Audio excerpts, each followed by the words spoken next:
गुवाहाटी नोगोरमायाव सोलोंथाइ लाहैनो गोसो गुदुं फरायसाफोरनि थाखाय मोनसे गोनांथार रादाब। गुवाहाटी नोगोरमानि गुबुन गुबुन थावनिफोराव थानाय सोलोंसालि आरो मुलुगसोलोंसालिफोराव सोलोंथाइ लाहैनो गोसो जानाय फरायसाफोरनि थाखाय मोनसे मोजां खाबु।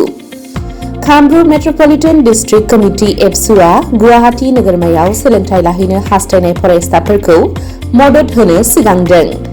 गुबुन बोसोरफोराव जेरैबायदि गुवाहाटी नोगोरमानि सोलोंसालिफोराव गोदानै मुं थिसननो थांनाय फरायसाफोरखौ मदद होबोदोंमोन, बे खेबावबो मदद होनो सिगांदों कामरुप मेट्रपलिटन डिस्ट्रिक्ट कमिटि एबसुआ।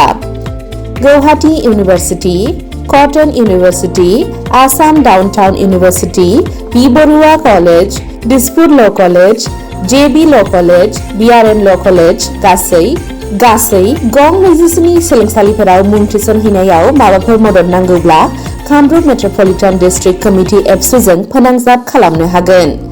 गुवाहाटी नोगोरमायाव थानाय गुबुन गुबुन सोलोंसालिफोरनि सोमोन्दै सुलाद लानो थाखाय नोंथांमोनहा कामरुप मेट्रपलिटन डिस्ट्रिक्ट कमिटि एबसुआ फोसावनाय जानबुं अनजिमाफोराव फोनांजाब खालामनो हागोन।